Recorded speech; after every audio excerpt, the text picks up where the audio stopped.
Get it going. Okay, guys, thank you so much for being here tonight. We really appreciate everybody for coming to watch. Josh and Brittany, really appreciate you guys being here, and we're ready to discuss pitching. So tonight we're going to be talking with Josh Johnson. He's the assistant coach at Mississippi State, and we'll also be speaking with Brittany Mack. She is now with the 16 United team with Blaze. She also pitched at LSU and played professionally. So again, thank you guys for being here. We're excited. Josh, I think we're ready for you to kick us off. Awesome. Thank you guys. And, thanks. Anytime we get the chance to talk about softball is kind of a welcome chance. I spend most of my time being the primary caretaker these days. So talking to 3.5-year-olds can drive you a little insane after a while, especially when the main word is why. And, and speaking of, obviously, answering the why is a big part of coaching. So we'll try to get into that too. But, I kind of was asked to just talk about whatever. And so a couple of the things that, came to my mind were just, what are we doing in this time to get better? How are we going to, a lot of people are looking at this pandemic, as just this completely detrimental thing. But I honestly think it's the other way around. Like, I'd much rather be playing right now. But at the same time, I think that this offers us an opportunity that we never get a chance, and that is to get better in the middle of the season. A lot of times we can't, we don't have time to educate. I'd be preparing for, who was it this weekend? I believe we're at Georgia this weekend. So I would have been watching film and, trying to make sure my pitchers were ready mentally and physically and all that kind of stuff. And now, I'm sitting there going, okay, what's the next hill to climb, for my own personal growth, and then how can I help my girls? So happy to be here. So I'll kind of kick into this a little bit. I've got a little extra stuff at the end that's kind of like my, we'll just call it the dessert. If I get the chance to get dessert, we'll talk a little bit about skill acquisition theory, and hopefully that'll help coaches kind of decide, and kind of think about, how we do things and why we do things, especially this being such an incredible time for learning. It doesn't matter if you're, a high school coach, a middle school coach, or a travel ball coach, or a college coach. We have so many resources now that are free that we can get out there and really learn some things. And I think that like digging into the depths of coaching, I think, is important. So I'm going to share it. I'm going to try and bounce back and forth. But a part of what I wanted to do is kind of share what is our process, like mostly how do we handle, training and practice and getting the girls ready and making them better. We're very much based on player development. I think when you look at things, there's going to be schools out there that are kind of like the Yankees. They're just going to be able to get who they want. And a lot of times it's a bit different situation. Whereas we sit there and think, okay, well, we want to make players better, and we really want to give them an experience that they're going to take with them, not just for softball and all that. I mean, we want to win, as much as anybody else, but what we're really trying to do is prepare people for the rest of life, which, for our younger athletes, like, obviously you're not thinking about that right now. You're thinking about, how am I going to get exposed in the middle of a pandemic? Whereas, but that's not our job. Our job is to kind of shepherd people from high school to their next phase in life, which is going on to be professionals, to be moms, to be wives, to do all those things and have the skills, like the skills that are going to work no matter what. Being gritty, being tough, emotionally intelligent, those kind of things that we're, as a sport, we're able to do that a lot of college courses can't. So let me go ahead and share. I'm known as the tech guy, but this is first time, so bear with me if all of this falls apart. So I'm just going to kind of go through our process and kind of how we do and handle things. Okay, so the data-driven approach, and this is going to be interesting because, like, you know, I know a lot of you guys are based out of Houston, and so you understand, like, the Houston Astros have taken a data-driven approach, but you know, to dig deep into what that really means, we're really looking at it's not just like the old money ball where we're trying to figure out your on base percentage and use your statistics. I mean, that's part of it, but we're counting a lot of things, and we're counting a lot of things and quantifying a lot of things that I don't think that most people understand are the most important.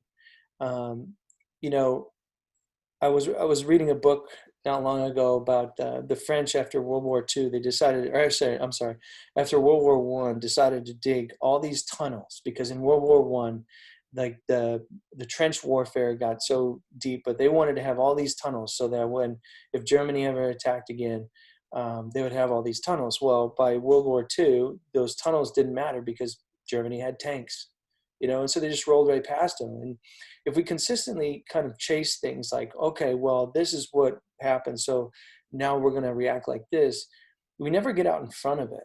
You never start to understand that if you start to really take care of who you are as yourselves, like if the French would have spent less time digging tunnels and more time developing better tactics, better equipment, better stuff for warfare, then they probably would have been better in World War II. Um, and so that's kind of the approach that we're looking at.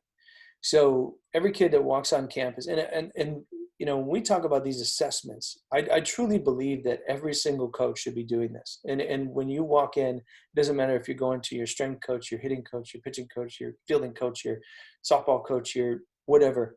Um, we should be living off assessments. And what assessments are is basically trying to quantify, if nothing else, looking at, first of all, like, how do we move? Um, what is our mobility? Like, a lot of people use flexibility, but mobility is the newer word, and it makes more sense. You know, I mean, and we'll talk more about that. But stability. What is your functional strength? What is your functional power? Um, and your mechanics and pitch design. So, whenever our kids get to campus in the fall, and we're going to have 8 pitchers next year, 8 pitchers next year, and so, 6 of them, they're coming back. They've already been here, and we've assessed them throughout the year 6 or 7 times, and then we'll have 2 new ones, both of them coming off injury.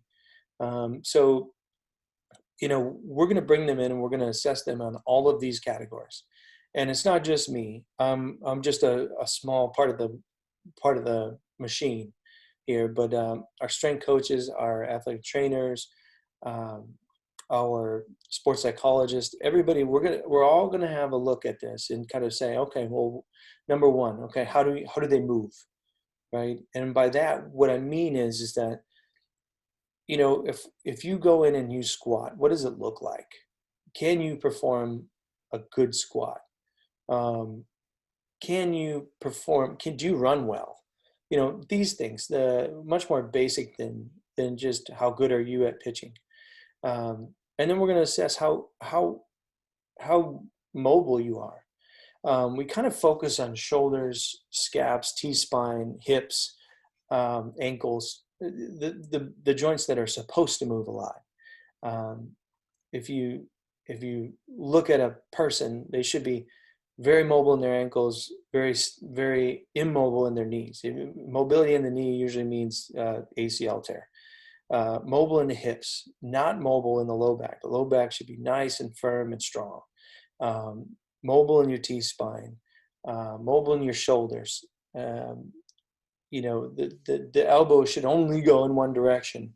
And then the wrist should be mobile. And if we start to look at that and we start to have problems, those problems tend to be because something along that chain has either gone too mobile or not mobile enough. So we look at that. We look at stability, like how well you can control your pelvis. That ends up being the number one. It's easy, but the scap stability is also that. I've had kids come to camp and we'll do just some scap push-ups, and it's just amazing to see, like, these kids they've been pitching and they aren't hurt yet, but their scaps can't move right. They're supposed to go around your body like normal, and you'll have them straight up and down, and you'll just see those things sticking right out of your shirt, and you're going, uh-oh. And those are, yeah, you might not be hurt yet, but it's going to happen.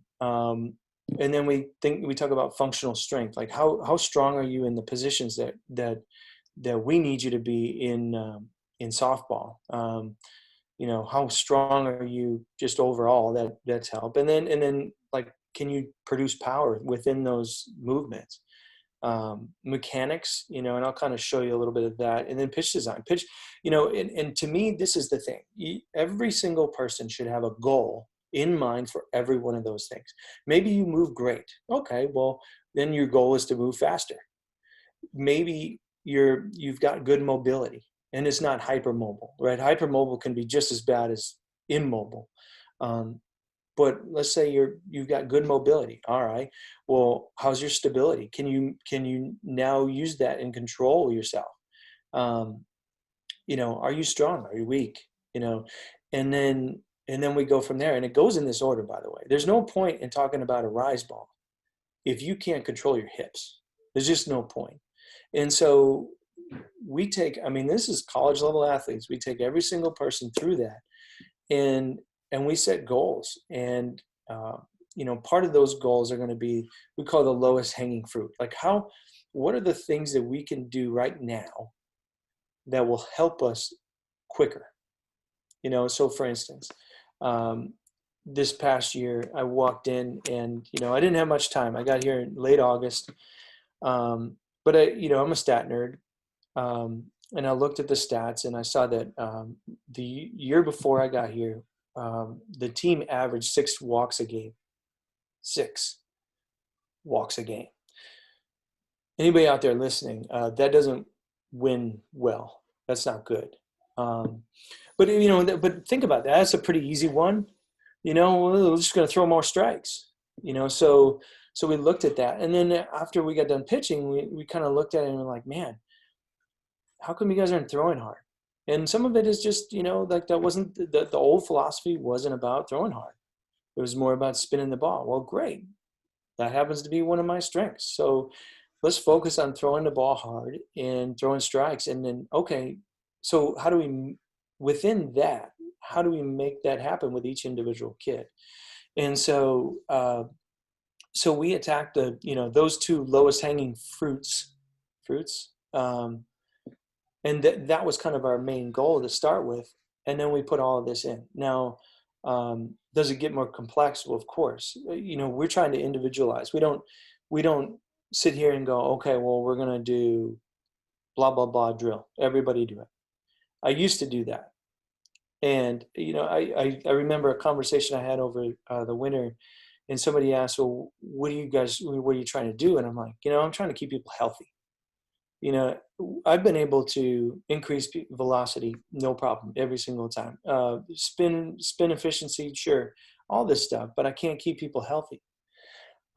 This year we missed a total of 17 pitching days. So on 7 pitchers, we missed a total of 17 days between the 7 of them. And that was one, a majority of that was off of an injury. So she missed 4 weeks. 4 weeks is 12 days in our world. And so, but we were able to figure that out, and we were able to get people at least to a place where they didn't get hurt in the process of improvement. So, kind of some cool things. This year we walked, I believe it was right around 3.5 a game, which is a lot better. We also struck out over 9 a game as a staff. So I think we were top 4 in the country for that. So that was pretty cool. Fourth in ERA too, which was even better. But this will kind of cue you in. So this is kind of what we're looking at now as we're going through. Okay, we're looking at and going, okay, well, what do these joint angles mean? First of all, okay, well, we look, okay, is this good? Do we back it up if we go back and we look at, let's see if I can pause it in the right spot because I said new to this, whatever. Anyway, so let's say we look at the front knee angle and we say, okay, well, that to me, that's number one. We got to fix that. Then we look at that and we say, okay, let's set a goal. Let's make sure that this particular pitcher is now, we're going to try and set up her entire drill routine and everything to get that front knee angle to 170 degrees. We do know biomechanics research has proven that the smaller this angle, the harder we throw the pitch. So if that's the case, then that seems like a good goal. We don't have a ton of research on there, but if we have something that we can use, then that's what we do. And so that kind of is an example of how we'll look at things and how we do that. Let's go forward. So what does the season look like? Okay, so as much as I'd love to believe that everybody's going to throw every single workout that I hand them over the summertime, it's not likely. Besides that, we tend to deal with a lot of things in the first couple of weeks. So we do an on-wrapping for our first bit, just so we can kind of build a little bit of volume, build a little bit of kind of familiarity with what we're going to do. Then we get into fall games. We want the kids to perform well. We still have a developmental mindset, but we're not doing high velo intent at that point. We maybe switch over to a little bit more command intent. We're really collecting data throughout the fall season. So I think a lot of people might know that I'm the Rapsodo guy. And if you're a Rapsodo, if you own one, the one thing that you need to understand is that without data, it doesn't matter. Like, you can't look at one pitch on a Rapsodo and say, well, that's me, because that's not us, right? We're just the average. Okay. And, I've pitched in big games. Brittany's pitched in big games. We can both say that there's points in that game when our pitches aren't working the same. I vividly remember getting into the European Championships and my arm about to fall off, and my money pitch, my drop ball was not working, and I was getting smoked by people that should not smoke me, and that happens over the course of the game. So what's the average? Like, where are we living? And that's kind of the point. Then after that, we're going to go into high intent development. And that's where we really get after. I mean, most of it's velocity, because, when we're talking velocity, we're talking about mechanics, and we're talking mechanics, that helps everything. And so, we're getting into high spin, high velo, command. We kind of push back. We start working on that a little bit more in winter break, but winter break, girls go home with a workout, and, it's college life. Like this, you should prepare to throw 3 to 4 days a week in the middle of Christmas season. And if that means working around Christmas, that's our life. That's what we're doing. If you want to compete, this is the level. So then we go into preseason development. We're still working on development, but now we've kind of shifted to what's going to help us the most in the games right now. And then we go to season, and in season, we're kind of working off of a pretty low volume, as it were. So we aren't really getting into like crazy velo stuff. It just depends, though. If you haven't, we had 7 pitchers, so of course we had times where some of our pitchers hadn't thrown that much. I mean, shoot, we had one girl who was third in the country in ERA, and another one that was 8th. Well, those two probably got all the innings, right? So we had other girls that needed to develop and do all that stuff, and so we actually would do some of that. in our bullpens pregame and that kind of stuff. We tried to figure out ways to do that, but their week, they're in the middle of the week looked way different. We'd go live, we'd do that kind of stuff. So, and then postseason is, we kind of like ramp back down. It's pretty intense, especially if it's your freshman year. Like that first season is always a bear, and then you kind of get used to kind of the volume of all of it. So we ramp that back down. We go into our summer training, and then we come back in the fall and do it again. So that's kind of what our overall timeline looks like. This is what our week usually looks like. We usually go high intensity on Mondays and Fridays. Wednesday's more of our high volume day with a little bit less intensity, and then recover the other days. And in season, of course, we're playing Friday, Saturday, Sunday. Wednesday is usually a midweek, and depending on who's throwing that game, it's going to be a high intensity day. One of those 2 days. I mean, we fit this to the person. If if there's somebody that knows they're probably going to start on a Saturday or on a Saturday, then they may choose to go high intent Tuesday because they're feeling good, and Thursday do a little bit more intensity work with a little less volume. We kind of look at volume as a week-long thing, not just a one-day thing. So say, for instance, you're travel ball weekend, you got well, let's look at like a normal showcase in the summer. So like Thursday through Sunday. Well, I'm going to play 1, maybe 2, maybe 3 games Thursday, Friday. So, but I'm going to base my week off of that. So if I'm in like a 600 pitch volume for a week and I throw 500 pitches, then I got 100 pitches during the week that I can throw. And it might not look like that. Most of the time it doesn't.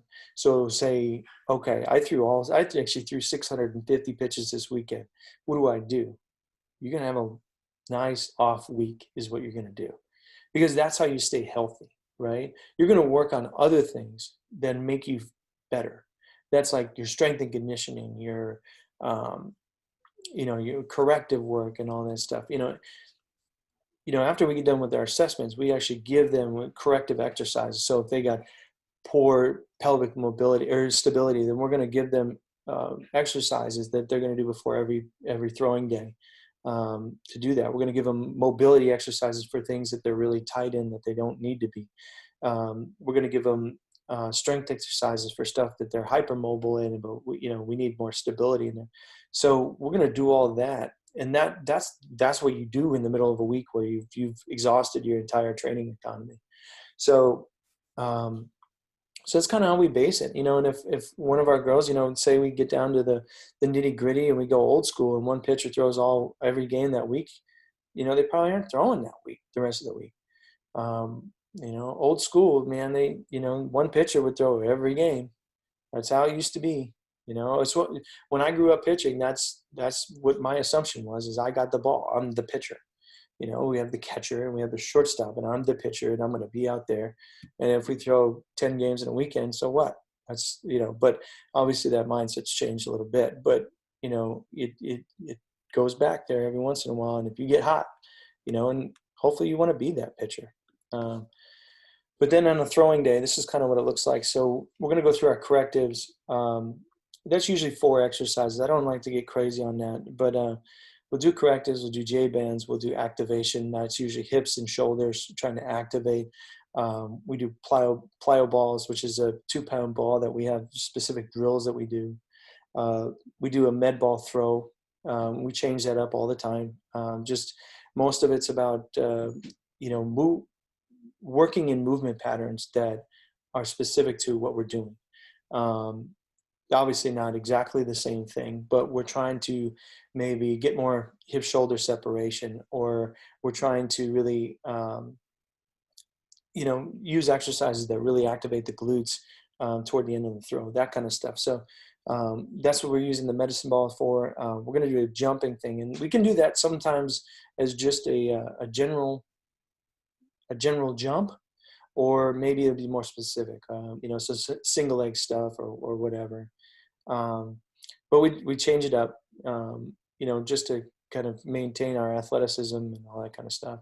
And then we're going to throw a heavy ball, 10-ounce ball, for a couple minutes to kind of loosen up, just 50%, nothing crazy, but and all that. And then afterwards we have post throwing work. I do a couple of stabilization exercises I like to do. I really like to, once we get done throwing, I like to really emphasize those things that that we need the most, especially at the end of the pitch. So we're going to do some post throwing work and then a cool down. And the cool down, I know Brittany's going to talk a little bit about hers, but to me, a cool down is let's strengthen the muscles that did a lot of work.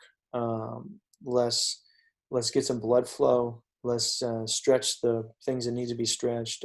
This is a great time. We always use this time for soft tissue work and that kind of stuff too. So, and then our throwing days, our high intent days look like overspeed throwing, mechanics-based stuff with, so we'll do command and spin, but with a high velo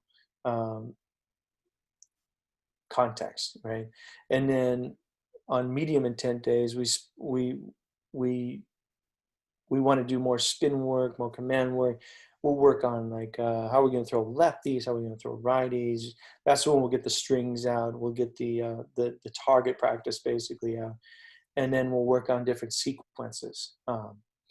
It's kind of funny, like I know Brittany's a pitching coach, and it sounds like you're going to work with a team, which is cool. But when you're a pitching coach, you don't get to work with a team. One of the things I really like to do is establish 3 pitch patterns that you can finish with.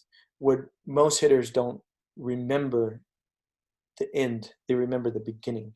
So they don't realize you could throw the first 3 pitches different every single time, but the last 3 pitches the same, and people will think about those first 3 pitches the whole time.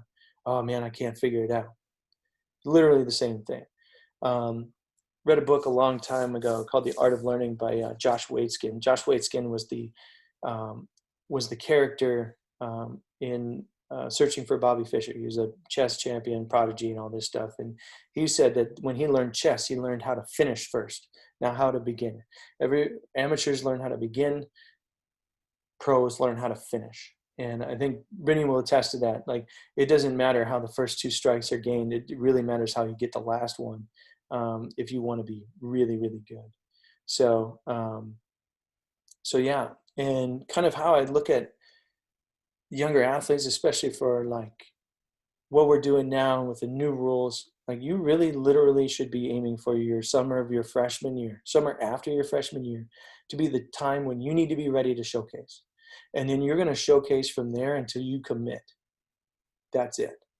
Between wherever you're at right now and then, it's about development. It's about you need to get better. I have a ton of, for some reason, 12U coaches love to hit me up on Twitter, and they're always asking me like, what do we need? We just need to get better. You need to get better.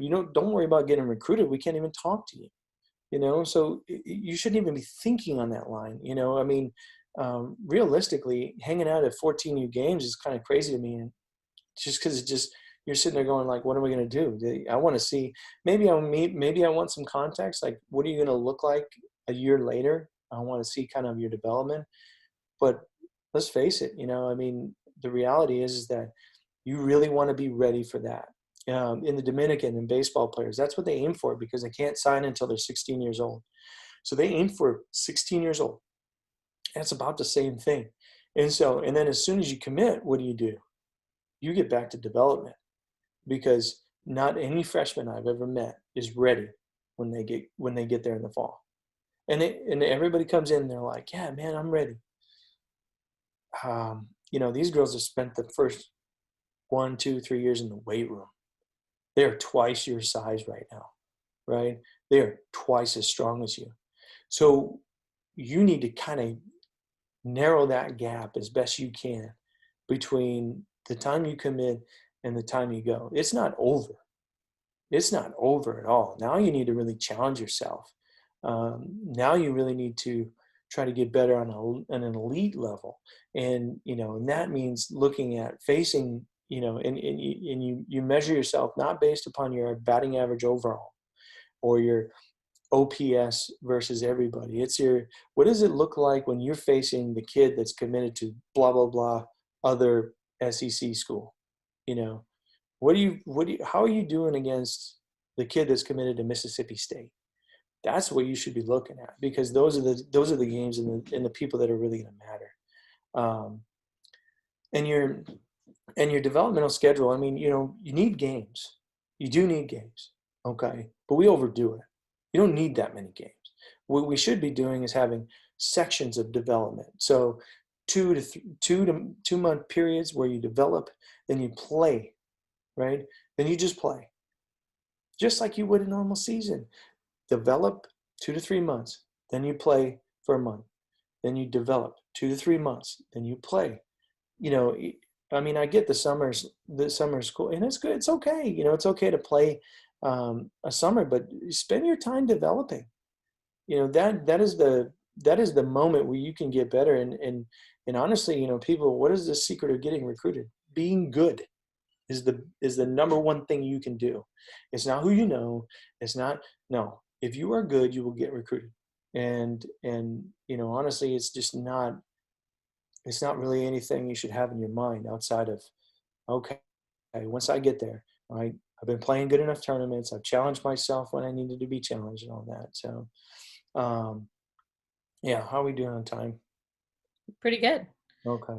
So, and then public service announcement. Just before we get into questions, I want to say this. We're in a weird space and time, and I understand that a lot of people can't get to facilities. You don't have practices and all that stuff. But if you really want to know what it's like to turn on your Twitter account and get tagged in T videos, y'all, no more of that. Okay, you have a chance. If you have a pitching machine, I want to see how good you can do at 70 miles an hour. 70, not 65, 70. And if you miss a few, so what? Because I can tell, believe me, I can tell when that thing's cranked up. And you know what? If you miss a few, but that means you're actually trying to learn, because T drills and front toss then that ain't it. I mean, we got to work mechanics and stuff, but let's face it, we've all seen that now. And everybody, I mean, it is funny, when we sit there and you look at what I'm tagged in. Just go look what I'm tagged in. You'd be like, man, and then, hey, if you're a pitcher, I want you lining up against your brother's older friend that's going to frickin' Texas for baseball. I want you lining that dude up and striking him out, right? Or challenging yourself to do stuff like that. I mean, the reality is that if we don't get to recruit this year, why do we even go to games? I mean, we go to games to see what you do in competition, right? Competing is about a challenge every single time. And so, if we get down to the point where it's like, man, I'm a 2022 and I'm looking towards September 1st and all this stuff, then, number one, you need to get your account working. And number two, you really need to get it where you're actually competing against people. And it's okay to put a swing and miss on there if you're a hitter. And it's okay to put a bomb on there, right? I remember when I first started pitching, my first game ever, I got lit up for like 3 bombs, of course, which makes sense, right? And then for the longest time, I didn't give up one. I'd gotten better. And the reason I didn't give up one is because I wasn't playing anybody good. As soon as I started playing good people again, I started getting hit again, right? But getting hit is what made me better.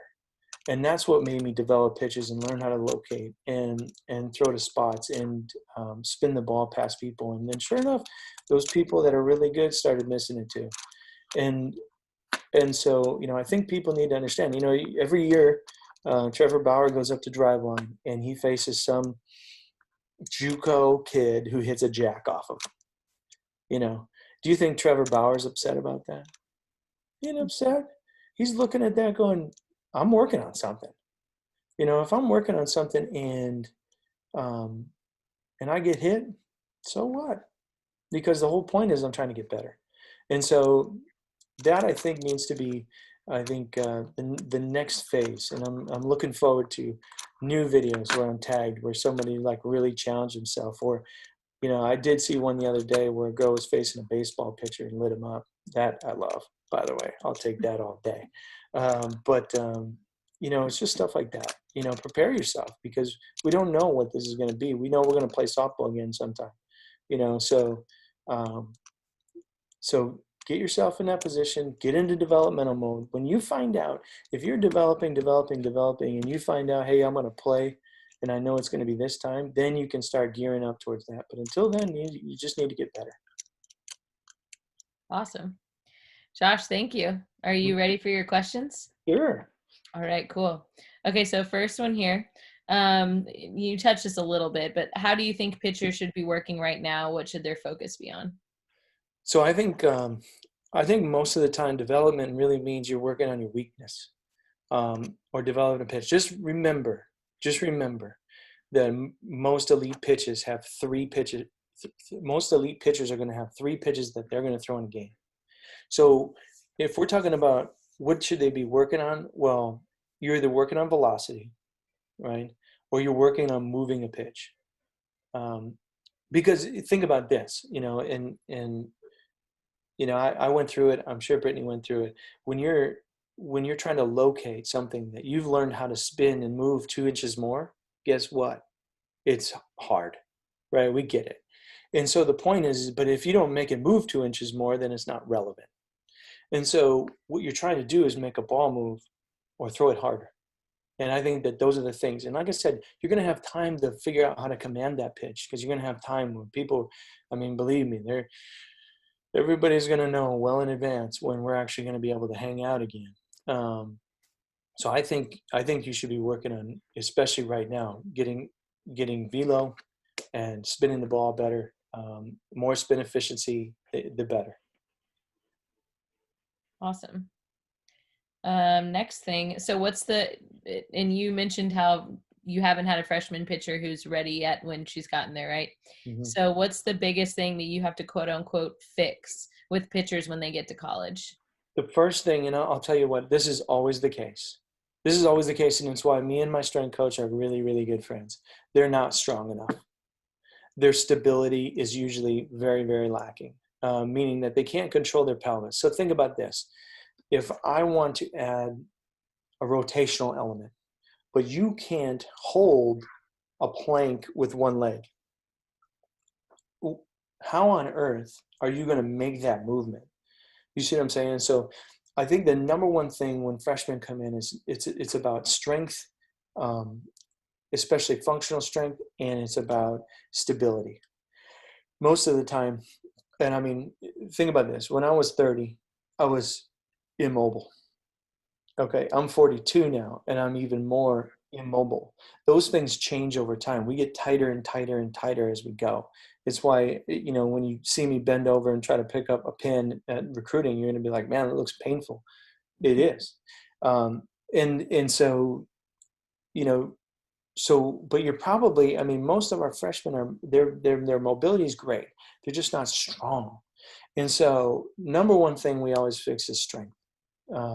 And from there, the other thing too is I want to let them be them a little bit. I want to get them stronger, and I want to work within that. That's the lowest hanging fruit, always. So, and then we'll start messing around with the rest of it once we get strong. Awesome. Last question here for you. You mentioned finishing and how, the elite players are the ones that learn how to finish, right? So someone asked about 0-2 counts. It sounds like a coach question. They have pitchers giving up a lot of hits on 0-2, 1-2 counts, and how frustrating that is. Do you have any advice from that coach perspective about when you're talking to your players about it, getting that point across, or what's your advice to pitchers basically? So the number one thing to me, all the best pitchers have a pitch that they can throw in the strike zone that other people can't hit. Brittany was talking about this before. It was the same for me. It was my changeup. I could throw it in the strike zone and people couldn't hit it. And I think people get so caught up in command. Oh, you got to command. Well, what does command mean? Does command mean that in that moment, since we don't have anything that moves well enough or we don't throw hard enough, then we throw out of the zone? Because like say you get to 0-2, but now I'm 3-2 because I goofed around out of the zone because I don't have anything to come in the zone, right? Um, I think that number one, you know, we need to develop pitches that we can trust in those moments, right? That we can challenge people with. And I think too, if you're, I think most people when they sit there and they want to blame the pitcher, but I'll tell you what, blame the pitch caller. Um, if we're trying to if you're really worried about how you set up a 2-strike pitch, I mean, think about it. You're in the driver's seat. You're in the driver's seat. But if your plan is I'm gonna go in the other batter's box and then try to come, with something else, and it's like that's not a plan. You know what I mean? So if you work backwards from the end result, I mean, the answer should be clear. This is my finisher pitch. I'm going to throw my finisher pitch, right? Or I'm going to throw my, I know a lot of down ball kids, they're going to throw their pitch to contact pitch. I want you to roll over to my third baseman right now, right? And so, in that instance, shoot, that might be an 0-2 pitch. Here you go. I'm going to throw it in on your hands to see if you can hit it. And if you can, great, right? But more than likely you can't because that's my elite pitch, So I think, I think part of it is, okay, yeah, you get 2 strikes, but you're trying to set somebody up at the same time. Okay. Number 2, you need to go out and develop pitches that you can throw in the zone or near the zone that won't get hit. And then number 3, I think, really start to understand different cues that will help you with each batter. Because, in college, we have film, and, we kind of have a good idea of what they can and can't hit. And that sometimes is nothing, but right. I mean, sometimes that means I just need to be better than the other kid. I think, Brittany and I were talking about the old days, and there were hitters out there like Charlotte Morgan that it's like, let's be honest here, right? Is there a hole? Well, no, there's not a hole except for my pitch, right? I have my pitch, all right? That's the hole, right? And that's what you need to develop. So you need to have that. And if you have that, it doesn't matter, it doesn't matter what count it is. I can still go at that person with that pitch. And hey, Charlotte might still get you once in a while, but if you got a pitch that she's going to miss most of the time, then you're going to be fine. Awesome. That was great stuff, Josh. Well, Brittany, did you have any questions for him? Oh my God. I'm just going to say several times, I just want to stand up and start cheering because of a lot of the stuff you're saying, especially being a physical therapist. The words coming out of your mouth just make someone like me super excited because that was not something that was gone over in my day.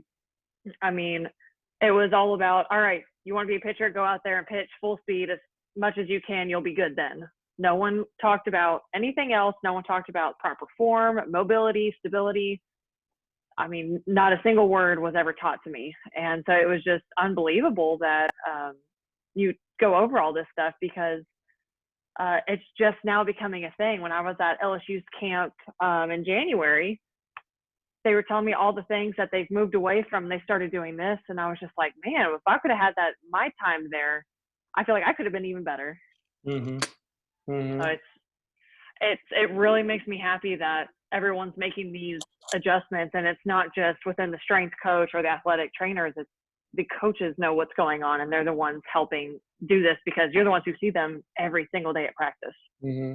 Well, and the thing is too, I'm not an expert. Like I'm not, I mean, I have really smart people that I attend to, but I have to educate myself at least enough to know when there's a problem or Mm-hmm. what might be the problem so that we can talk and have a conversation about it. And I told you I was going to tee you up on some of this stuff because, but the connection between the strength coach and the pitching coach should be so close. Yes.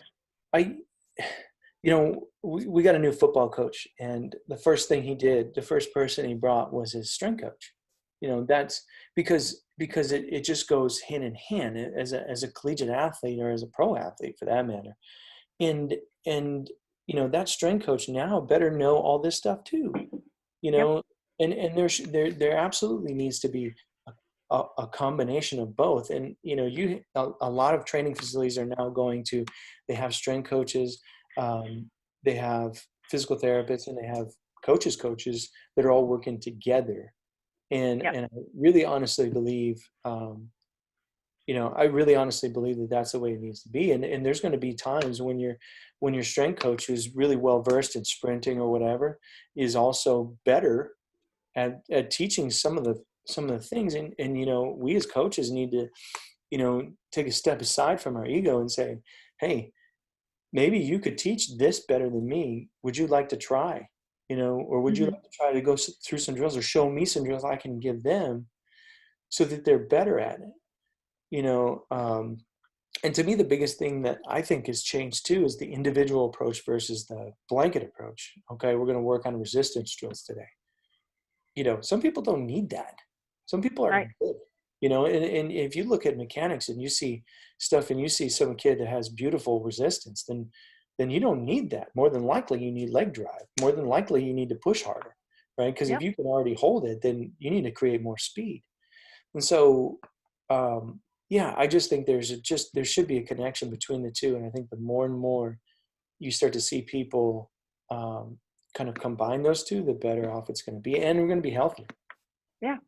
And that's where I know it's for a lot of people, especially outside of college, just typical people who are, if you're just a pitching instructor and, oh yeah, I pitched back in the day, but that's it. There's some things that they may not see, and I can't say anything to them about it because they don't know. And it's something, being a physical therapist, I see very, very easily these days. But you talked about hypermobility. People don't realize how much of an issue that is. I see softball players and patients all the time that are so hypermobile that they don't realize they're at high risk for injury just because of how loose they are. They have no idea. They just thought, oh, I thought it was flexible. It's like, no, it goes beyond your flexibility. This is your ligaments. This is everything that's keeping you together. And I saw just the other day, I look over, I see someone hitting and her front leg hyperextends at the end of every swing. And I about wanted to run over there and tell the hitting coach, will you please fix that? Mm-hmm. But then even some of my pitchers, I'll see them pitch and all of a sudden, unfortunately, I think she's watching this right now, so I'm about to call her out on it, but she pitches and her elbow hyperextends so much to where it's increasing risk of injury, but then at the same time, she has no power. Everything's going backwards. She can't get to go forward. Right. Well, yeah, because what most people don't understand is maybe that hyperextension is fine right now. We're working in one plane, but as soon as you get some rotation on that, ACL. And Yep. I've seen it happen in the middle of a game, and it's ugly. Okay, it's not fun. And I think, too, kind of going off what you were saying there too, it's like the other thing that we need to understand, and this is kind of what I'm getting in more and more into, is like, okay, like I used to do a blanket. Hey, I need you to stride to this point. Okay. Yeah, but that was really good for some of my kids, but not my hypermobile kids. My hypermobile kids needed to do something totally different. I use the example all the time because they're high profile people, but Giancarlo Stanton and Aaron Judge. I mean, they're just both monsters. So, okay, there's that's equal. They both play for the Yankees, so that's equal. But one of them bats with a closed stance, completely closed stance, and the other one bats with a completely open stance, like ridiculously. And the reason why is because Aaron Judge is super hypermobile in his T-spine. And so he's trying to get closer to end range, whereas Giancarlo Stanton is super, super tight. And so he's trying to stay in that plane so that he doesn't pull off the ball. And it makes sense. So when we start looking at our pitchers and you get some kids that are super tight, well, they need to be one way. And the super mobile kids need to be a totally different way. And I think, allowing for that freedom of movement to me, because I think most kids will organize. If you put a radar gun on them, which by the way is the number one thing I would buy if I was a parent, $200 freaking radar gun. Why wouldn't you? I mean, that's the thing. Like, someone posted earlier this year, well, like, what's the difference between USA athletes, the girls on Team USA, and everybody else? Velocity. They throw gas. they throw 70 miles an hour, all of them, and it's real. And it's real. And, and, so people are like, well, is that really it? We faced Monica and Ellie Carter. We have all Americans on our team. And no kidding. You're like, well, that's different, and the funniest thing is that, and I don't think, people give Monica enough credit for it, because it's a different kind of 70. And we faced 73 2 weeks later, and it wasn't the same. We were still getting beat, but not like that. And, Yeah. and so, so how do you measure? You have an objective measure every single pitch, and something to teach you, hey, this is better, this is worse. I'm still chasing a number, that's fine, but you can actually use it as a tool for development. So you go, okay, every single pitch, we're going to have a radar gun on you, and you just try to throw hard. And probably they're going to organize themselves in a manner in which they're going to throw the hardest they can. And that depends on themselves. But like I said, it changes over time too. Even year 1 to year 2, I'm going to have differences in the mobility of my athletes. An extra 10 pounds of muscle probably do that. So it's a constant monitoring. And I think too, we need to start fitting, almost like a golf club. We need to start fitting kids a little bit more into their own mold, rather than trying to fit everybody into our mold. Yep. Awesome, Josh. Awesome. Thank you so much for all that. Yes, thank you. Well, thank you. And I appreciate you guys having me on and all that stuff. And I've got to get back to dad duties for right now. But I'm sure I'll be in touch with you guys. I think the conversation could go on for a little while if we really want to. Yeah. Josh, thank you so much for making the time. We appreciate it. Thank you guys. And you guys all take care and stay healthy and safe. Yeah, you too. All right. All right, awesome. Brittany, how are you doing? I'm good. How are you? Did he tee you up as he said? Oh, yes, very much so. Okay, perfect. All right, guys. Well, now we've got Brittany Schaefer-Mack here. I did a quick intro in the beginning, but is it Mack Schaefer or Schaefer-Mack? Sorry, I need to know that. Mack Schaefer, but legally just Schaefer. Got it. Mack Schaefer, here we go. But yeah, so Brittany's here. We just announced this week she's actually going to be coaching our 16 United team, which we're super excited about. And Brittany pitched at LSU and also played professionally. So she's going to talk a little bit more about pitching from the physical therapist perspective, and then share a little bit of, what she did at LSU, how to warm up, how to cool down, and some of her favorite drills. So here we go. All right. Hi, everybody. So glad y'all can be here. So first thing I want to talk about with warm-ups, it's one of those things that it seems like it's super easy, but a lot of it gets overlooked and people overthink it too much, or they don't think about it at all. They just do it. So number one, just make sure you don't take too long. I've had kiddos in the past that they'll come to even a pitching lesson, whether it's a pitching lesson or a game, and half an hour in, they're still doing K drills. And I'm like, okay, when are you going to get on the mound? When are you going to be ready? So if you're sitting here doing all these warm-ups, it's one of those things you need to make sure that you're doing it properly. You're not just doing it to do it. You want to make sure you're doing what it is. It is a warm-up. You are getting your body ready to do the ultimate goal, which is pitch on the mound. And there's one thing that I like to share with a lot of people. There's a sports health research article that I read a couple years ago. It was written in 2015, and it was a cohort study where they talked about comparison of injuries between baseball and softball, but also just the pitch count. So in youth baseball, they were limited to 210 pitches a week, and there's no pitch count in softball. So what they were seeing they were calculating 70 to 110 pitches a game for every 2 to 3 games a day over a 3 to 4 day tournament.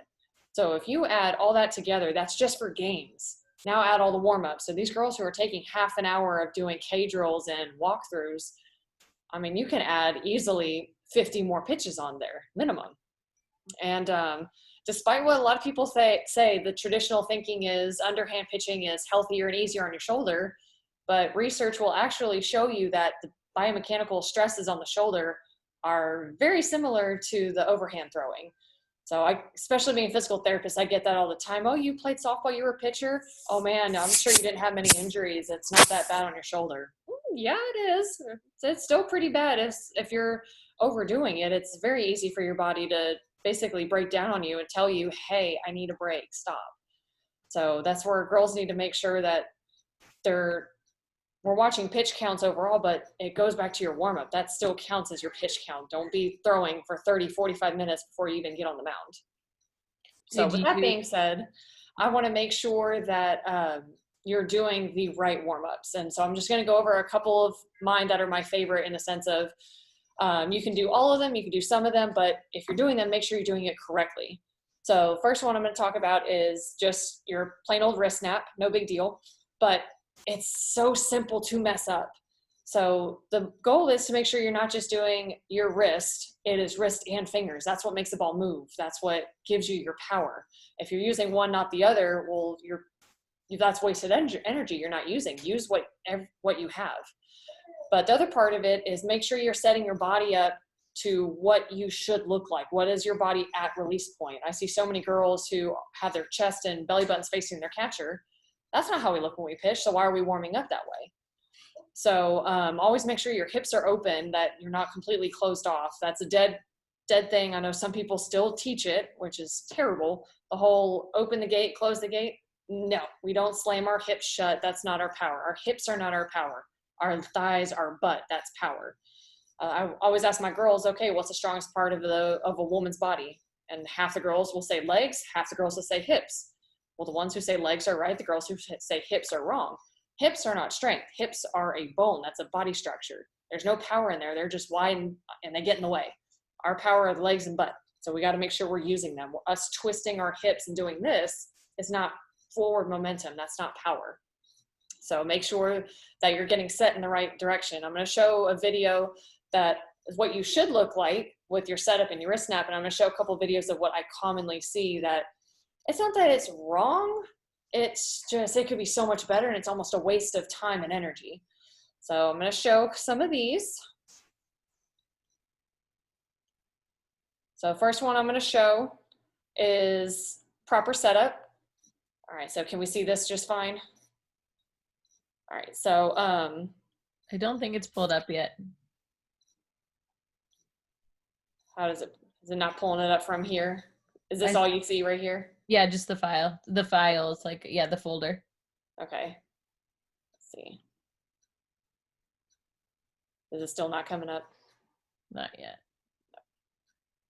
So that's the thing. I don't know if y'all can see it from here. Is that big enough? Probably not. It's pretty small. Darn. Especially on the phone, I think. True, for everyone watching on the phone. Okay, so I can even demo it here, but the biggest thing is when everyone's snapping, you got to make sure it's all wrists and fingers. So whenever girls are doing this, you want to make sure that you're using everything you got. Half the time I see girls literally just shove it here, and there's absolutely no fingers, or they do the long follow through and there's no fingers, or they're all fingers and there's absolutely no wrist.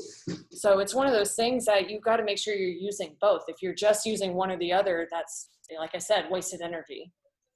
And then of course, making sure not only are the hips open, but you want to make sure that you are actually having your back foot turned to push off like we want to be. If you don't want to have both your toes facing this way, but we're trying to go that way when we pitch. So you always want to think that back foot, go and have it at a 45-degree angle and have that heel up. So that way you're thinking, I'm ready to push and explode forward. Have your body set up how we look at release point. That's what you want to think of. This is all going back to muscle memory. Don't practice one way if that's not how we look when we go full speed. Mm-hmm. So there's my little spiel with wrist snap. For K drills, it's one of those things, it's almost kind of the forgotten child. I love K drills. There's so many girls that are like, oh man, I haven't done that since I first started learning how to pitch. Why? Why do we stop? To me, that's my T for when I hit. That is what you fall back on. You want to work on something specific, you work on K drills. Because wrist snap is easy. Girls, I show you how to snap a ball. It's like, oh yeah, I got that. And then I tell them, all right, move back, K drill. Boom, spin's gone. Body's out all over the place. If you can't do it there, how are you going to be able to do it on the mound full speed? Same thing with a tee. If you can't properly hit an outside pitch to the right direction with power, how are you going to do it in a game against a real pitcher? So it's the same thing with a wrist snap. You want to make sure that you're set up properly. Have your hips open, have your back foot where it should be, 45-degree angle, heel up. But then the other part of it is I try and tell girls to make sure that you watch where your hand is. I see a lot of girls get set like this, but I tell them, go ahead and have the ball face second base. The reason is it's not going to look like that when you come down full speed. Your wrist is going to turn. But so many girls that get set up like this and they come straight down, that's where they end up getting a lot of problems like screwball spin for a fastball. So I always try and tell them just to get the ideas. A lot of the stuff I teach is kind of an over-exaggerated way of thinking. So that way it makes sense, and it's a lot easier for their body just to do the rest because it becomes more natural. But what I also like to talk about is I take the power line a step further. Everyone knows the power line. It's a straight line to your catcher. You keep your body on that, you're going to throw faster. Well, I take it a step further by saying stay skinny. So you can have your hips and shoulders wide. I'm going to my catcher. I'm on my power line, but I'm this wide. Versus if I think of staying open with my shoulders and my hips, now I'm still on my power line, but I'm now skinnier to where I'm now increasing my power. So the smaller you can get your body, meaning get your hips and shoulders out the way, that's how we're producing more power. So when you're doing your K drills, make sure it's shoulders, hips, and your feet. If you're doing this figure four snap where your knee is now going this way, well, it also goes back to the power line, staying skinny. Have everything going in that one direction. Have everything go towards your catcher, towards the batter. So this is the one drill I want to make sure you don't throw out the window. This is something that it's great to have for every single pitch you learn. Whenever you learn a new pitch, that's something you want to kind of bring back. If you can do the spins, okay, now we're going to move that back to a K drill. If you can't throw a curveball doing a K drill, don't you dare go back to the mound and try and throw it there, because you're going to make it a heck of a lot harder. And also, it's one of those things, if you don't have that and you're on the mound trying to throw at full speed, what do you do if you can't fix it? I always ask the girls, if you're having a bad day, your curveball is terrible, how do you fix it? And I kind of get this blank look and I answer the question for them. Do you just sit there on the mound and you pitch it and pitch it and pitch it till either A, you figure it out, or B, you get so frustrated you just quit? And yeah, that's what they say. So that's what your K drills are for. You make sure you have these drills to fall back on. If you can't get it here, go back to the basics, figure it out here. If you can't figure it there, okay, you can go all the way back to wrist snaps if you need to. But if you can get it here, now need to figure out, okay, where am I losing it at my full speed pitching? So don't let that be what you throw out the window. The next one, this one is actually my all-time favorite. This is actually my basic warm-up. This is what I love to do. Even if I don't do wrist snaps or K drills, I always do this drill. I call it step throughs. It's like a walkthrough, but there's no push. You don't have that initial push off. All you have is a one step and then you drag through it. So it's basically doing your full motion with your arm circle. You're taking a little baby step, no pushing. You're not trying to throw it hard, but you're still getting a decent snap and finish with your legs. So whenever I pitch this, I normally, to give an idea, I normally pitch about 68, 70 miles an hour. But whenever I do this drill, is nowhere close to 60, not even. It's more low 50s. I'm thinking slow. Don't try and throw this hard. Just go slow enough to where I can feel everything that's going on. I can almost count to 3 Mississippi before I get rid of the ball. So it's just, the goal is to simplify things, slow down the entire process to where you can feel everything that's going on. You feel the back drive, you feel your arms coming forward, you feel the step, you feel opening up, you feel the snap, and you feel the drive through. So this is great for just a normal warm up, or if you are struggling feeling a pitch, this is what I love to fall back on first. So this is something that you can do repetitively. I'll give you an example. I played professionally 2012, 2013, and then I retired to go on to PT school. Well, 2017 rolls around. I'm taking my board exam, done, about to start my job, and they asked me to come back into the league. Well, it's been a while since I played, and so it's one of those things, I'm pretty sure I can still do it, but My first thing I did, since I've pitched so long, I'm not going to go pitch full speed. For the first probably 2 weeks, all I did were step throughs, making sure that my spin was perfect every time I landed. My step was landing in the exact same spot every time. My finish looked the exact same, and I'm trying to hit the exact same little target. And I did that, not kidding, 2 weeks, every single time I practiced. That's as far as I went. I didn't try to do anything crazy. I didn't try to do speed. I just made sure I could throw my pitches perfectly. All right, now that I've got that, now I can make sure I move on, get my speed, start pushing off, try and throw as hard as I can. And I like to tell this to a lot of people. Everyone thinks that they should pick this up super fast. Oh, it's been 3 weeks. Why don't I have this pitch down?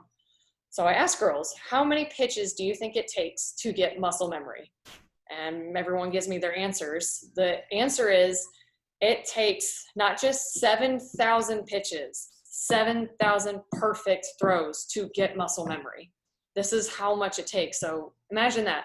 How many times does it take you, how many weeks, months, years, how long until you hit that 7,000 pitch? Now, out of those 7,000, how many of them were perfect? Now make 7,000 of those. So that's where everyone needs to realize, I don't ever tell this so girls can get down on themselves or get sad. It's just, you got to realize that it takes a lot of work, and you are not going to get this down quickly. If you do, awesome. But to have that muscle memory, it takes doing the little things over and over and over to near perfection, and for you to make sure you feel this and you understand it. And then, of course, another one is just your typical walkthrough. Everyone knows this. Brittany, are you able to show the step through at all? I want to see if I can, because I love this video. Let me see if I can you can demo it, how much space you need. Yeah. But just for those visual learners out there. All right, so let me see if I can do it from the desktop. So can y'all see this? Yes. Like at least y'all are about to see my cute little son. Hello. All righty. Let me see if this is a better way to bring it up.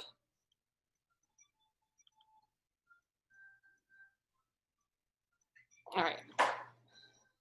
So can y'all see this? Yes. Awesome. Yay. Perfect. All right. This is a step through, and I'll just go through it over and over. So I'm not trying to throw hard at all. I don't take any push. The only drag I have is that very last bit at the end. This is just throwing a fastball, and all I'm trying to do is stay controlled and relaxed. And you can see from start to finish, you can go 1 Mississippi, 2 Mississippi, 3, you almost get 3 whole Mississippi. So that way you have all the time in the world to slow things down. You're not trying to push as hard as you can. You're not trying to stride out there. You're literally feeling your back drive coming through, step, and finish. And I always hold it at the end. I make sure right here, is this foot angled the right direction? Is my knee going straight? Are my hips still open? Which these should be at a 45-degree angle, kind of like we talked about with this back foot. Your hips and belly button should never, no matter what pitch, should never be completely facing your catcher. If they are, something is very wrong. These should always still be somewhat open. Same thing with your chest. Your chest will turn because as you snap, the shoulder is going to come around, but you should never be completely blocked off. And the other thing is too, I look like I'm hunched over here. I make sure I emphasize abs. A lot of people don't realize that your abs are very, very important. So pitchers need to make sure that they're utilizing every muscle they have. This is how we get our power. So whether you're doing a step through or a full pitch, that last split second from your cage roll all the way up to that release point, you're thinking forearm muscles and abs. You want to make sure you're using those as much as possible. There. All right, glad we finally got that working. I apologize to everyone. This is like only my second time to use Zoom. So thought they would pull up a little bit easier than that. You're doing good. So that is my absolute favorite drill. Walkthrough obviously is just, you get that push. You can get momentum. You can walk into it like it's called, or you can run into it like some people do. But it's just making sure you're adding a little bit more of a push. Mm-hmm. 2 things I want to always advise is be careful of a crow hop. Some people, when they start getting that running start, they now all of a sudden get this jump out of nowhere. So we all know what that crow hop is. It's illegal. We don't want it. And it actually is not something that's going to increase your speed and power like some people might say. Mm-hmm. But also be careful of your push-off foot. So for righty pitchers, that's your right foot. A lot of people get set, and the first thing they do when they do their back drive, they turn that right foot. So now they're pushing on the inside of their foot instead of thinking straight up over their big toe. So those are kind of the main ones for warm-ups. Biggest thing is no matter what drill you do, if it's something that you came up with on your own or you have your own set routine, have a reason for why you're doing it. So if you're doing wrist snaps, make sure you're doing it correctly, because now you're saying I'm warming up my forearm muscles, but I'm also telling my body, okay, use your wrist and your fingers. Doing K drills, you're making sure you're warming up your shoulder, but you're also making sure that your hips are staying open. You have the right spin, the right finish.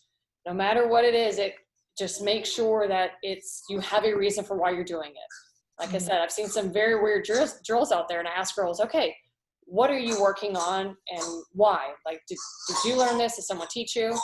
And they just, I don't know. But so always know whatever you're doing, there has to be a reason for it. Don't just do it because you were told to. We are not robots. Don't act like that. All right, so some of my favorite drills outside of those, we talked about the step through. One of my all-time favorites is also phase drill. This one is basically cutting your full pitch into 2 phases. Phase 1 is the start of your pitch going all the way up to K position. Phase 2 is just basically a K drill. It's K position to finish. This is now full speed. What I like about this is the purpose is to focus on specific aspects of your pitch, but you get to separate it. Because how many times are girls being told in their lessons, okay, make sure you're fixing your step, your hips twisted, watch your back drive, you're doing this, and you're told all these things. So now you're about to get on the mound and your mind is just scrabbled because you have 5, 6 different things to focus on. Well, if you do this phase drill, you have, okay, first half going from here to K position. I know I have to fix my back drive and work on where my step is going. Perfect. There's 2 things. That's it. Now you focus on that. You pitch and push off as hard as you can. You're going to have a kind of a little stumble. If you land in perfect K position, after phase 1, you're not going hard enough. You're going to have a little bit of momentum or you kind of have to reset yourself. But once you do that, you can look around at whatever your body mechanics should look like, whatever you've had a problem with, check to make sure, okay, did I do that correctly? If not, get back on the mound, start over. Try it again, stop at after phase 1, you check, yep, this looks good. Okay, phase 2, what are my problems? All right, I've been doing X, Y, Z, let's focus on that. Perfect, now go. So now instead of doing 5 things to focus on in 1 pitch, we did 2 in the first half, 3 in the second half. So it's my favorite way to not have girls get so overwhelmed with, I need to fix all of that in just 1 pitch. So that's a good thing for girls to easily break it down, but they're still practicing it with full speed. So you can almost think of it as a nice transition from step through to full pitching. So the step through is you're doing the full motion, but you're not going full speed. Now phase, you're doing full speed, but you're breaking it up into little pieces here and there. Another one of my favorites is the Karate Kid drill. This is another one that I can show a video for. So this one is where if you're a right-handed pitcher, right leg is down, your left leg is up, and you're thinking of kicking and striding out as far as you can. You can do this with or without a load to where your left leg, you can really try and rear it up, or you can just leave it as is. I always like trying to think of leaving it as is, so that way you're making it harder for yourself. If you're younger and you want that kind of momentum, go for it. But older girls, you should be able to do it easily without it. So you can do this with or without kicking a target, where you've basically got someone holding out something soft. I always emphasize that. It could be a sheet of paper or a little pillow. As long as someone has something soft or something, if you want dangling from your garage door, something that's soft that you lunge out, you kick it, it'll swing and it's not gonna harm you, or something that's obviously, we don't want anything breaking in the house.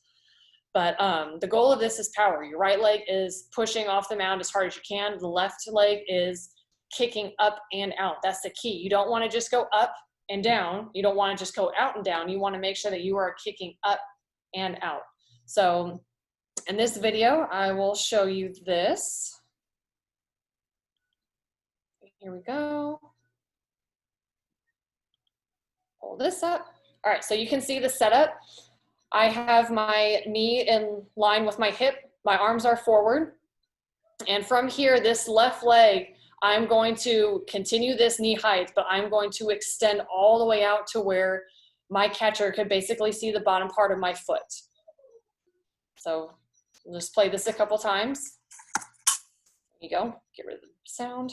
So I'll do it over and over to where you see the slight load in this right leg. You're thinking of pushing as much as you can, but lefty is just thinking kick up and out. So I'm gonna see if I can pause it.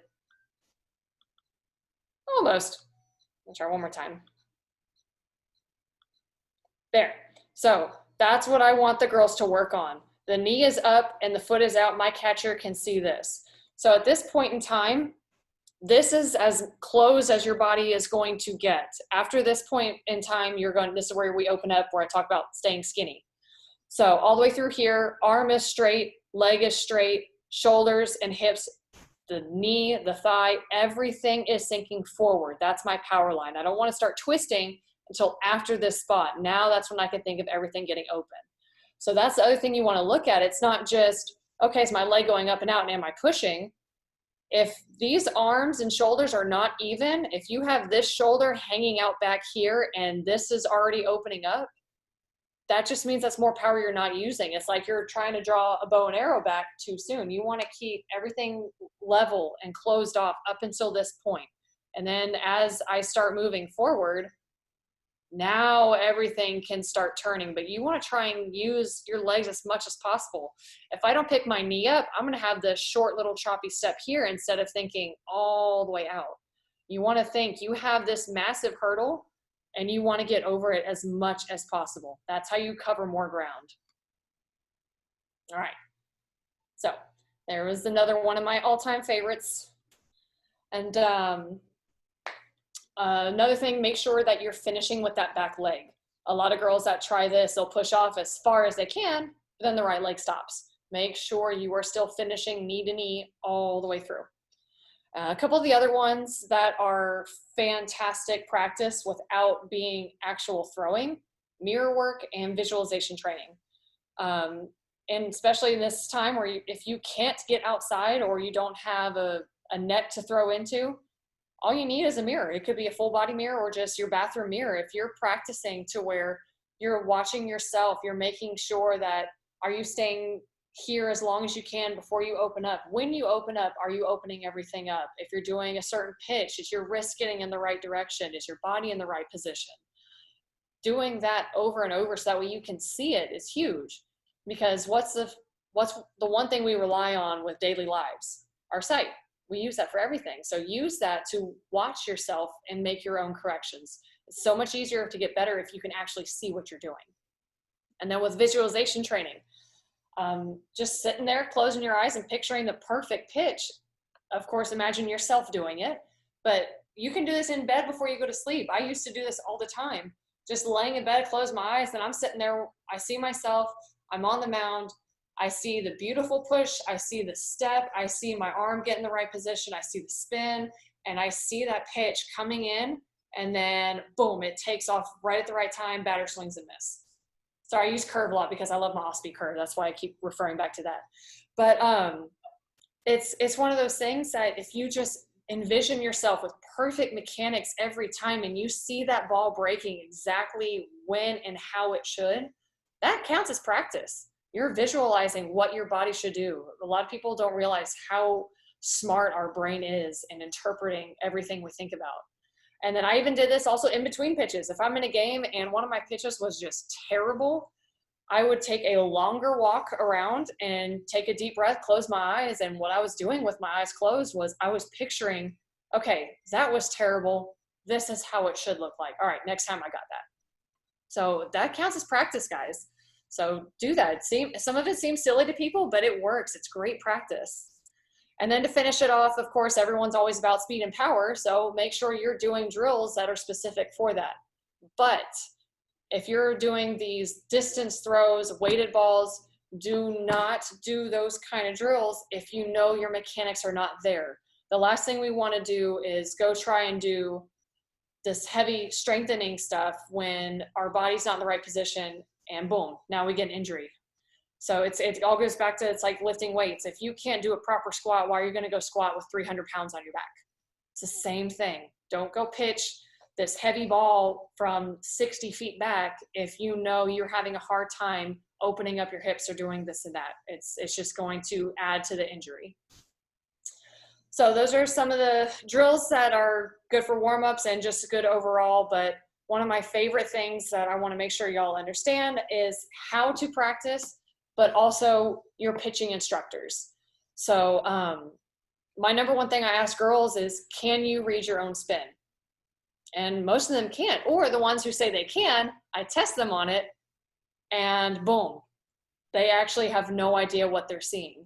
So if you can pitch your pitches and you can see perfect 12-6 spin, you see it spinning top to bottom like a fastball and a drop ball should. You see it spinning where the axis is here and it's going like this. You see your curveball or your rise ball. Is it a fastball? Is it really going bottom to top, or is it going top to bottom like a fastball? Do you have a bullet spin? Do you see that little circle facing you? Or to take it an even step further, is your rise ball slightly tilted to the side, or is your rise ball tilting on this axis to where now instead of it being here, it's half rise ball, half screwball? If you can see all of that, then you're on your way to being an amazing pitcher and fixing yourself. Because if you can see your spin and you know as soon as it leaves your hand, oh man, I don't know what I felt, but I can see that spin. That looks terrible. You know you have something to fix. But these girls, especially catchers, they aid to this problem too. If they're throwing a curveball and they hit their perfect spot and their catcher's like, yes, great pitch, but it was screwball spin.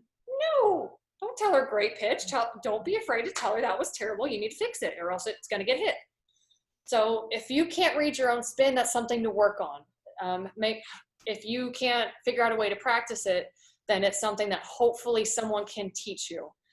I try to teach it to my kids all the time so that way they can really train their eyes and get better at it. But if you don't have someone who can see that, make sure you reach out. If you want to reach out to me, I have no problem teaching you girls how to do this. But if you can't see it, make sure at least your pitching coach or your parent catching you can. That's the only way you know if it's right or not. If you can't feel it and you can't see it, you have no idea. So with that being said, on top of seeing stuff, you need to be able to feel stuff.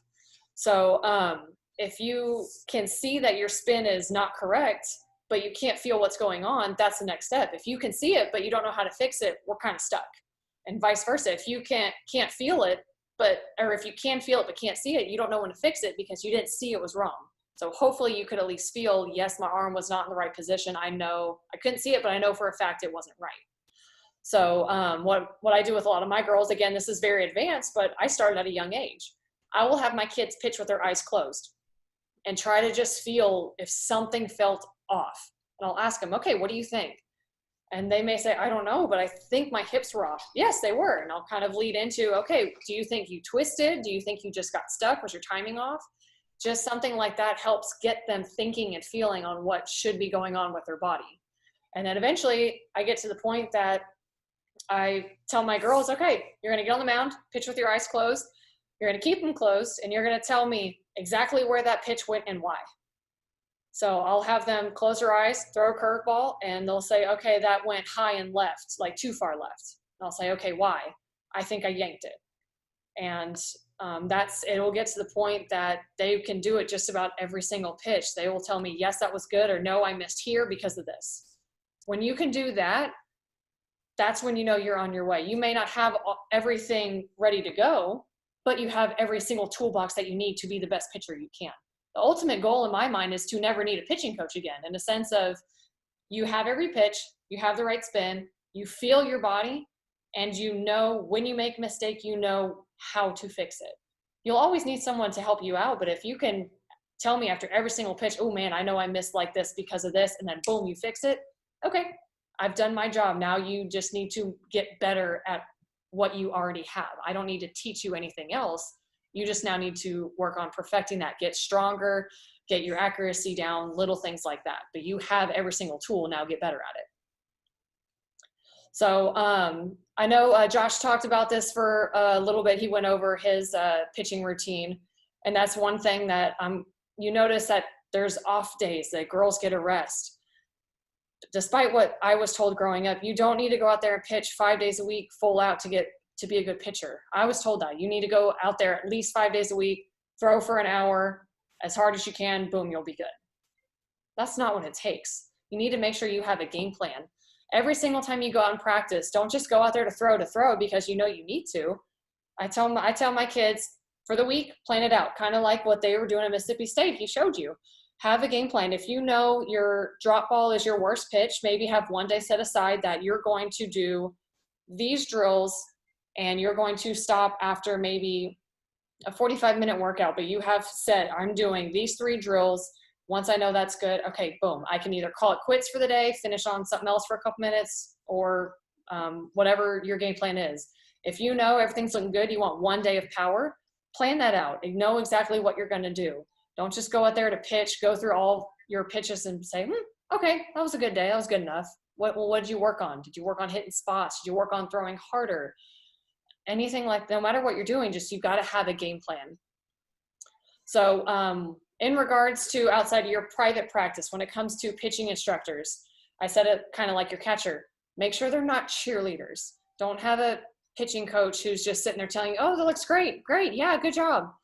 Because if every single pitch you're throwing, if you're 12 years old and every single pitch is on point, then you're pretty dang good. But if you're constantly missing all over the place and they're like, oh, that's not bad, keep going. That's not what we want. We don't want a cheerleader. We want someone to point out the mistakes so that we can fix them. If we just kind of look past them, then that's how we're going to be. We're going to be that pitcher who is okay with making these mistakes. You should always want to fix them so that way you can be better. And make sure that they are explaining everything to you. I've had people be shown a new pitch. All right, here's how you throw a rise ball. And they show them using their own body. Okay, get on the mound and go try it. That's not going to work. You're not going to figure out how to do it. Just seeing it is not going to have you help figure it out. So have them break it down and ask questions. Never be afraid to ask those questions. Just because you ask your coach or your teacher, just because you ask them a question doesn't mean you're questioning the way they're teaching. It's, you want to know. You need to know for your own personal reason, why am I pitching it this way? How is it helping me? And how do I keep doing this consistently? There's always an answer as to why. So if a pitching instructor tells you to pitch this and you ask why, if they don't have an answer, I'm a little concerned. That's where my red flag goes up. Every time I teach the girls to correct something, pitch it this way, or try this, there is always a reason. So do not be afraid to ask. If it sounds weird and you don't get it, ask, why do you have me doing it this way? I'm curious. And then the other thing I see a lot is the order that pitches are taught. Obviously, fastball's first. You need the basic mechanics. You need a baseline. But then their changeup should be the next one you learn. Everyone should have a changeup. You need to change a speed. After that, it should be an up and down pitch. So I typically go with drop ball first. Main thing is with a rise ball, if you don't throw fast enough, it is physically impossible for a ball to actually cut and rise. It's just, it may have rise spin, but it's not going up because of break. It's literally just straight up angle pitch. It's not going to have that flat takeoff because if you can't defy the laws of physics. If you don't throw hard enough, you're not going to defy gravity. So that's why drop ball is usually the first one I teach. And most girls tend to pick that up faster, but you also have 3 options. You have the peel, the half turn, and the full turn. So you can kind of play around to figure out what's better for the girls versus the rise ball. You're trying to get under a pitch and throw against gravity. And of course, that's one I see that's taught improperly most. But the other thing is after you get those 2, curveball. No matter what your age group, whatever your age is, if you have perfect changeup, rise and drop, but if you have not started puberty yet, I do not teach the curveball for health reasons. It's one of those pitches, just like baseball, it puts a lot of stress on the elbow. So it's not a pitch that's necessary to learn until they've started to get to that proper age to where their growth plates are actually maturing. But typically, if they're old enough, curveball is what I would teach after drop and rise. And last but not least would be the screwball. So what I tend to see a lot is, this is actually one of the first pitches taught. Pitching coaches will teach fastball, changeup, screw. That is another big red flag to me. Main reason is screwball is the easiest pitch to learn, easiest pitch to throw in my eyes, and it's also the pitch that breaks the least. Why are we teaching that one first? That's more of an angle pitch. It's not going to come in straight and take off. It's going to kind of slowly but surely go in that direction. So it always kind of concerns me that people go with that first. And sure enough, a lot of these coaches that I'll ask, okay, who was your coach?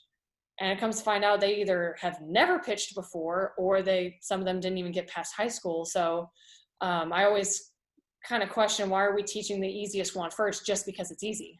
Because I also see it's the easiest pitch to mess up fastball mechanics. Screwball spin is very easy to leak into fastball mechanics, because I always call it's just a step up from an inside fastball. That's all it is.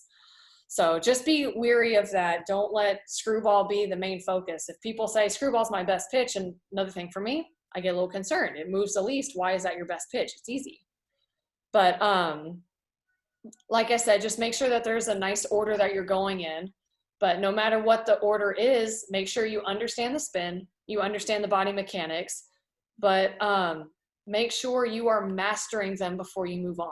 If you learn a changeup, and then you go to a drop ball, and then you try to go to a rise ball, but you can't even throw 10 out of 15 strikes for those two pitches, why are we learning a new one? I would rather have pitchers be a master of one than a master of none. You can tell me you have all the pitches, but if you can't throw one of them for a strike on command, then what have you really developed? You know how to throw the pitches, but you can't throw them. So the other part of that is also, it's like kids in school. They learn how to add and subtract, but let's say in the exact same day, I also teach you how to add, multiply, and divide. You can't do that with pitching lessons either. You can't teach them a drop ball and then next week, all right, let's try a rise ball. Now they're trying to figure out two things at once, and it's a lot for a kid to try and pick up on within just a short period of time. Make sure that they learn the one, figure it out, and then learn a new pitch. And especially once they've mastered it, then that's when it's time to move on.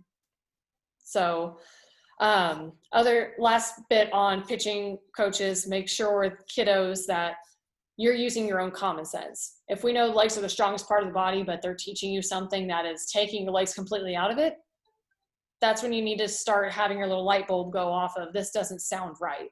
Or if they're having you stop your momentum and start up again, saying it's going to give you more power, well, stopping and starting is actually going to do the exact opposite. So certain things like that, use that common sense. If it doesn't sound right, it might not be right. So ask that question and make sure that there is a reason behind it. So last but not least, we're going to go over what Josh led into were the cool downs. So a lot of people will ask about pitching cool downs. I really don't do that. Once my pitching routine is done, I'm done. If you want to do a cool down, I would suggest something like a step through, but that's one of those things that I never, ever, ever go over any kind of cool downs that are pitching related. The cool downs I would go over is like what he talked about, are the strengthening, the stretching. That's the cool down I want. So a question I get all the time is, should I ice? And my answer is no, I would not. Reason is I would, like everything else, I ask the girls, okay, why do you ice? And they always answer to prevent injury. But that's icing your shoulder is not going to prevent an injury. Actually, what it would do would be delaying a possible injury. You can think about it. I always use a scab. You get a boo-boo, your body tries to protect it, so you get a scab. Well, if you keep picking on that scab, you're just causing a new scab, a new scab, a new scab. It never heals. And eventually you get this scar. You picked at it so much, it no longer is pretty, normal skin. You have an ugly scar now. It's the same thing if you think of icing your shoulder. If you don't really have a problem, but you keep icing it, if your shoulder is getting into the point that it's about to get injured, you're masking it. You don't know what's going on because you keep kind of picking at that scab. You're not letting it heal. You're not letting your body go through that inflammatory process to start over. If you have one day that it's a little sore, let it do its thing. Let it rebuild. It'll break down, rebuild, and restore. Boom. Now you're back to normal. You didn't put ice on it and now kind of calm it back down to where the next time it gets up there, nope, you calm it down again. It's just going to be one of those things that lingers until finally your body says, I'm done. Stop. I can't do it anymore. So I'm one of those people who says, don't ice, let your body do its thing. If you're hurting, guess what? You might need to take a break. And that break doesn't mean stop doing everything. It means go back to the mobilization. We need to do mobilize, stabilize, and soft tissue work. That's the kind of stuff to help us get through this injury, not slap some ice on it. Okay, you'll be fine next week, because you can't feel it. With that being said, people ask about ice baths. I love ice baths. Those are awesome.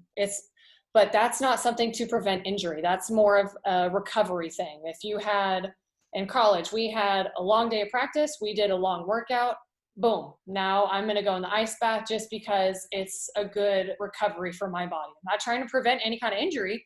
It's just I did a lot of work today. I just kind of want my body to reset a little bit. So don't let ice be I'm preventing an injury. So that's where we need to go back to, instead of doing ice, strengthen the areas that we know are weak, mobilize the areas that are tight, and do tissue work. If you can have, if you're wondering I don't have access to any kind of massage therapist or anything like that, you can always do it yourself. Get a little lacrosse ball, mommy and daddy. You can always ask them to help you out a little bit here and there. But there are a lot of tools out there. So especially some of you girls who are older that can go get tools yourself, there's so much stuff out there. And then I just want to do a quick video or show you, this is something that my boss made up with. I use this all the time. This is kind of my little way of doing a foam rolling, to where I can kind of pull it apart, make it its own little thing. I mean, these little guys come off, boom, that's a little foam roller. These are like lacrosse balls, obviously heavy duty, and I can pull that apart and make it into whatever size I want. So that's my thing too. If I'm tight or if I'm feeling kind of sore, I don't ice, I go to that thing. I do the things that I know I need to do to help my body recover in the right way. I'm not putting a Band-Aid on it and hoping for the best. I'm fixing it and letting my body heal. But that's my main point to finish on, is make sure that after a long day, long week of work, be smart about how you're taking care of your body. Exactly what Josh talked about is exactly what I would want everyone doing. That's how I treat myself. That's awesome. Are you ready for your questions? I am. All right, guys, if anybody else has any more, just send them in the chat. If you're on Facebook Live, go ahead and post them in the comments. But we'll start with the first one here. Okay. This was from the beginning, talking about pitch counts. Mm-hmm. Did you have a pitch count when you were throwing? Do you have a recommended pitch count for your throwers? Is there a number that we should give them? What do you think? I did not. And a lot of this, of course, goes back to just how much the game has developed since I was even there. It was never a thought on how to take care of ourselves. When I was in college, it was still, you pitched, you have to ice. So we have had no pitch counts, no regulation on how we took care of ourselves. And little side note, I actually overdid it so much I injured myself. And my first 2 years at LSU, I actually fractured my forearm, not from hitting myself, but from pitching too much. So again, it all goes back to, if I had this knowledge then, man, it would have been so much better. But in regards to an actual number, there's not one that I have, because everyone is different. It goes back to body type. Some people are more prone to injury, that it may not be that they need to throw less. It's just they may need to focus on strengthening. If they're more hypermobile, they need to strengthen. If they're more tight, they need to work on their mobility. But I kind of leave that up to just making sure you're being smart, but keep an eye on average numbers. If you're watching these collegiate games and you see a pitcher throwing over 120 pitches and it's in the 5th, 6th inning, that's getting to be a little too much. So I don't ever have a set number, because everyone's different, but I would just be smart and kind of keep an eye on, okay, we've been pitching for an hour and we've also done a 30-minute warm-up. Mm-hmm. That's when you need to try and make sure I need to either stop right now, or we just need to make sure we're better about preparing for each time we practice or whenever we throw in a game. That's actually the worst thing, is like Josh talked about, sometimes we have pitchers that they're going to throw the entire tournament. That's what we want to avoid. Awesome. Your karate kick drill. Someone asked about the front leg. Do you want the toe up or straight? So towards the sky or towards the catcher? As long as it's like kind of a happy medium. I think of being a little bit straighter, just so they get the idea of it. But it does not have to be, because some of that will go back to just straight flexibility. Mm-hmm. But as long as they're not thinking point it directly towards their catcher, as long as it's within that little spectrum, I am not going to be picky about it. Okay. Oh, you mentioned about the rise being the pitch that's most improperly taught. What do you see being taught wrong about it? This is actually the number one thing I try and correct people on is, I'll even ask you, what would you say is the pitch that is the most look-alike to a rise ball? What would you pick? A screw? Curve. Curve, really? Everyone says screwball because they're similar in how they're released. Rise and curve are actually about identical because if you think about it, for a screwball, we're going thumb side. Rise ball, we're thinking pinky side. Curve ball, Right. we're thinking pinky side. So the difference is making sure that you're utilizing the proper muscles. So whenever you're thinking of going this side, you're using here. When you're going this side, you're using here. Mm-hmm. So that's an issue right there is the girls are thinking, okay, screwball snap.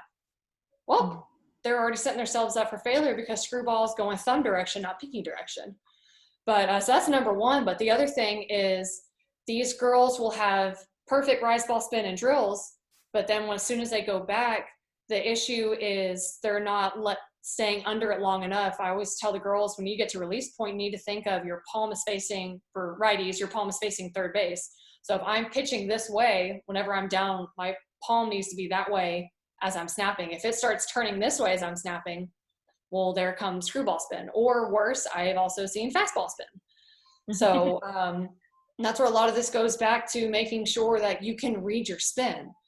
To me, the bullet is the easiest thing to spin or to see whenever you're throwing a ball. If you see a dot smack dab in the middle, that's easy for the girls to see.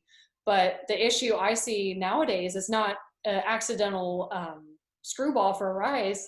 It's straight fastball spin. So if girls see their spin and they're seeing, oh, this looks great, but it's not going this way. So if you are not sure, I highly, highly recommend get your phone, get directly behind your pitchers, slow-mo, and you show them exactly at release point what's happening. If their palm is completely facing their catcher at release point, now you know, fastball. So those are the two biggest things is the girls are taught, oh, it's like your screwball. So now they're snapping it the wrong way.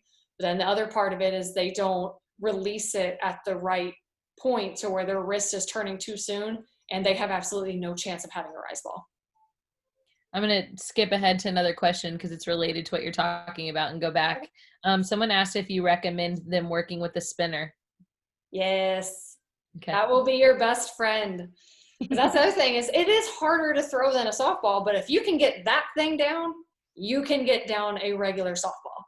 And it's also a good thing for the girls to see because a round ball and they can't see where it's spinning because it's still perfectly here. A spinner is very easy to see. It's flat. They can clearly see if it's doing this, or if it's just going all over the place. So that's something that's super easy for the girls to start training their eyes to know whether or not they're doing it correctly. And it's easier to feel. It's something very flat. If it falls out of their hand, it's very easy to feel than a round ball that's wider. Yeah, and an awesome tool to have right now. You know, you can be sitting on your couch watching television, doing your spins or whatever. But yeah, absolutely. I was determined to make sure I had perfect spin and I got better at it. I don't recommend this, but if you're this crazy, go for it. I took my spinner with me to high school and I was spinning that thing under my desk. Pretty much every class I was doing spins underneath my desk. That's dedication. That's awesome. We've got, let's see, 2 more questions. Okay. How many different pitches did you throw in college and how many do most elite pitchers throw? And that's actually one of my favorite questions because you don't need all of them. I have all the pitches. So I have the rise, drop, curve, screw, change. I also have an off-speed curve. But I talked about with Caitlyn earlier. I did not throw my rise ball in college. It had the right spin. It would break, but it wasn't as fooling as my drop ball. I became a very heavily drop ball pitcher because that thing developed very well. It was my worst pitch in high school, mind you.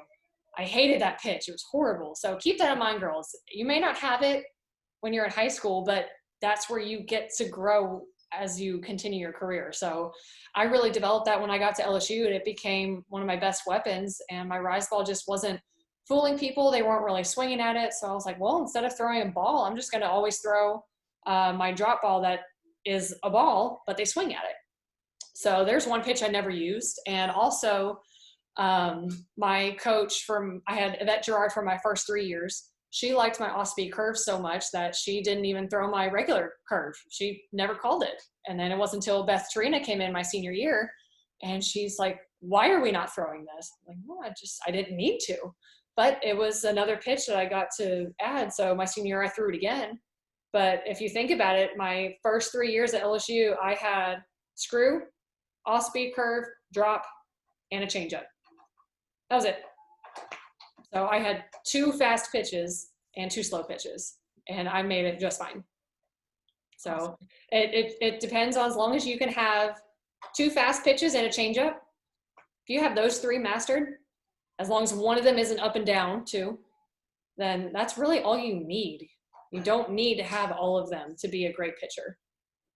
But same thing when you do watch these girls in college, they don't have all of them. And also, a side note, some of these pitchers who I watch in the World Series that have a rise ball, I see their spin and it's not true spin. So, but guess what? It still works. So you don't have to have a perfect pitch for it to work. These girls have these screwball looking rise balls, but because they place it perfectly and throw hard, it still works. And can you re-emphasize the part about the 3 pitches? One of them needs to be a different speed, right? Right. So that's where you got to make sure that you got to have some kind of changeup. It's just, some people can get away with it. Like I know Kat Osterman and Monica Abbott didn't really throw much of a changeup because they had other pitches they relied on. But in my eyes, the pitchers who win the World Series are the ones who have that off-speed pitch. As long as it's bare minimum 5 miles an hour different. It's just enough to throw off a batter. So some people will ask me, what's the good speed difference? I say 10 to 15 is happy. Some people will say, oh, if it's 20 miles an hour, it's too slow, it's going to get crushed. It depends. My off-speed curve was close to 20 miles an hour. I'm not kidding. I would throw that thing sometimes 47 miles an hour. And I would get it to literally break inside to outside of the plate and some. Well, if it moves and I can't hit it, I don't care how slow it is. It works. Yeah. So it won't matter what works for you. Some people have the most unbelievable rise ball, but people don't swing at it.